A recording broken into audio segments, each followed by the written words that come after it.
इमाम हुसैन और करबला का युद्ध। क्या आप जानते हैं कब और कैसे शहीद हुए थे इमाम हुसैन?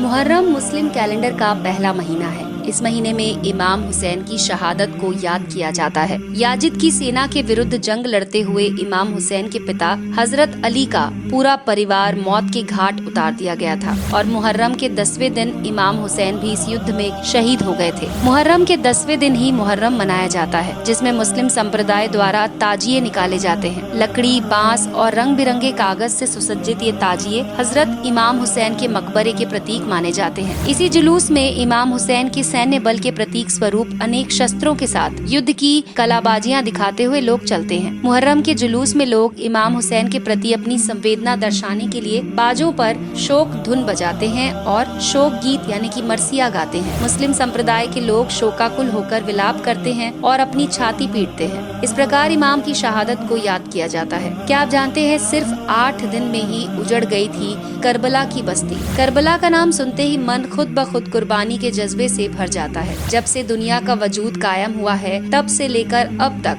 न जाने कितनी बस्तियां बनी और उजड़ गईं। लेकिन करबला की बस्ती के बारे में ऐसा कहते हैं कि ये बस्ती सिर्फ 8 दिनों में ही तबाह कर दी गई। 2 मुहर्रम 61 हिजरी में करबला में इमाम हुसैन के काफिले को जब याजिदी फौज ने घेर लिया तो हुसैन साहब ने अपने साथियों से यही खेमे लगाने को कहा और इस तरह करबला की ये बस्ती बसी। इस बस्ती में इमाम हुसैन के साथ उनका पूरा परिवार और चाहने वाले थे। बस्ती के पास बहने वाली फुरात नदी के पानी पर भी याजिदी फौज ने पहरा लगा दिया। 7 मुहर्रम को बस्ती में जितना पानी था सब खत्म हो गया। 9 मुहर्रम को याजिदी कमांडर इब्र साद ने अपनी फौज को हुक्म दिया कि दुश्मनों पर हमला करने के लिए तैयार हो जाए। उसी रात इमाम हुसैन ने अपने साथियों को इकट्ठा किया। 3 दिन का भूखा प्यासा कुनबा रात भर इबादत करता रहा। इसी रात यानी कि 9 मुहर्रम की रात को इस्लाम में शबे आशूर के नाम से जाना जाता है।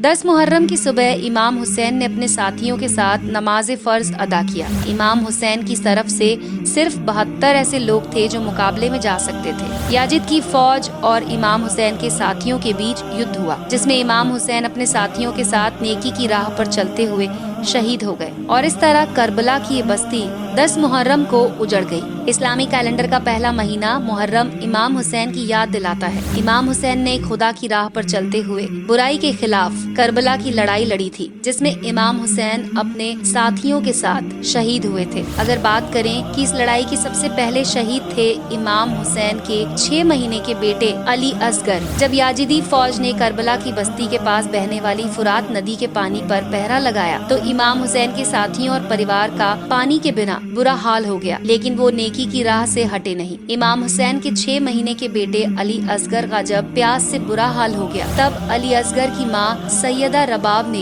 इमाम से कहा कि इसकी तो किसी से भी कोई दुश्मनी नहीं है, शायद इसे पानी मिल जाए। तब इमाम हुसैन बच्चे को लेकर निकले और याजिदी फौज से कहा कि कम से कम इसे पानी पीने दिया जाए। इसके जवाब में याजिदी के फौज हरमला ने इस 6 महीने के बच्चे के गले का निशाना लगाकर ऐसा तीर मारा कि हजरत अली असगर के हलक को चीरता हुआ इमाम हुसैन के बाजू में जा लगा। बच्चे ने बाप के हाथ पर ही तड़प कर अपनी जान दे दी। इमाम हुसैन के काफिले के सबसे नन्हे और पहले शहीद अली असगर थे। आपका इस बारे में क्या कहना है हमारे वीडियो के कमेंट सेक्शन में लिखकर आप हमें बता सकते हैं। दोस्तों, आपको हमारा वीडियो कैसा लगा हमें कमेंट करके जरूर बताएं और इस वीडियो को लाइक करके अपने दोस्तों के साथ जरूर शेयर करें। इंडिया की मुफ्त सबसे बड़ी हिंदी एजुकेशनल चैनल से जुड़ने के लिए हमारे इस चैनल को अभी सब्सक्राइब करें।